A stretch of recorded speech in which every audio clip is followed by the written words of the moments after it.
जब इरादे नेक हो और लक्ष्य बढ़ा तो वेशभूषा नहीं व्यक्तित्व बोलता है। दुनिया के सबसे आधुनिक देशों में एक सिंगापुर की धरती पर जब कदम पड़े भगवाधारी योगी के तो इतिहास बदल गया। अक्सर विरोधियों का एक ही राग होता था कि विदेशी दौरों पर लिबास बदले जाते हैं, दिखावा किया जाता है, लेकिन योगी आदित्यनाथ ने इस मिथक को एक ही झटके में तोड़ दिया। ना कोई सूट बूट, ना कोई तामझाम, वही भगवा रंग, वही सन्यासी का चोला और माथे पर तिलक। सिंगापुर के आलीशान कमरों में जब दुनिया के बड़े बड़े निवेशक बैठे तो उन्होंने सामने एक राजनेता को नहीं बल्कि उत्तर प्रदेश के उस संकल्प को देखा जो आज भारत का ग्रोथ इंजन बन चुका है। भगवा रंग केवल मंदिर तक सीमित नहीं रहा, उसने सिंगापुर के बिजनेस गलियारों को भी राममय और निश्चय के रंग में रंग दिया। नतीजा, हजारों करोड़ों का निवेश।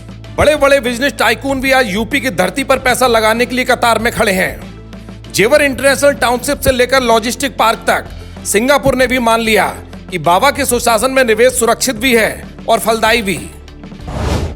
कि नया भारत आज दुनिया के अंदर अपनी ताकत दिखा रहा है। नए भारत पर हर भारतवासी को गौरव की अनुभूति होनी चाहिए और वो नया भारत जो बहुत शीघ्र दुनिया की तीसरी बड़ी अर्थव्यवस्था के रूप में अपने आप को स्थापित करेगा। प्रधानमंत्री मोदी जी के विजनरी लीडरशिप में भारत आज दुनिया की तीसरी बड़ी अर्थव्यवस्था के रूप में स्थापित हो रहा है। वर्ल्ड क्लास इंफ्रास्ट्रक्चर के साथ आज भारत ने प्रत्येक क्षेत्र में एक नई ऊंचाइयां प्राप्त की है। ये नए उत्तर प्रदेश की हुंकार है, जहां सादगी और आधुनिकता का अद्भुत संगम है। कपड़े बदलने वाले बहुत देखे होंगे साहब, लेकिन ये तो वो है जो प्रदेश की किस्मत बदलने निकला है। उत्तर प्रदेश की अर्थव्यवस्था को 3 गुना करने में सफलता प्राप्त कर दी है। यानी कृतज्ञता का भाव अपनी मातृभूमि और अपनी भूमि के प्रति जब होता है तो सफलता प्राप्त करने में देर नहीं लगती। हमने 3 गुना बढ़ाने में सफलता प्राप्त की है।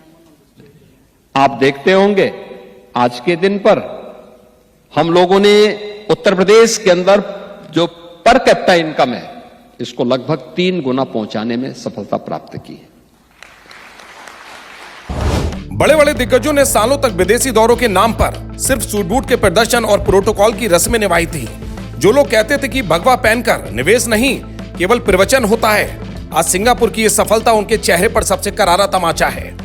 याद रखिएगा, फाइलें सूट से नहीं मजबूत इरादों से आगे बढ़ती हैं। जो कल तक यूपी को पिछड़ा कहकर मजाक उड़ाते थे, आज उन्हें अपनी कुर्सी से उठकर बाबा के इस डिजिटल और आधुनिक अवतार को नमस्कार करना पड़ रहा है। फर्क साफ है, तुम्हारे लिए सत्ता सिर्फ विलासिता थी, लेकिन बाबा के लिए तो भगवा ही विज्ञान की प्रतिज्ञा है। लखनऊ से प्रदीप आनंद श्रीवास्तव और दिल्ली से कुमार विकास की एक खास रिपोर्ट।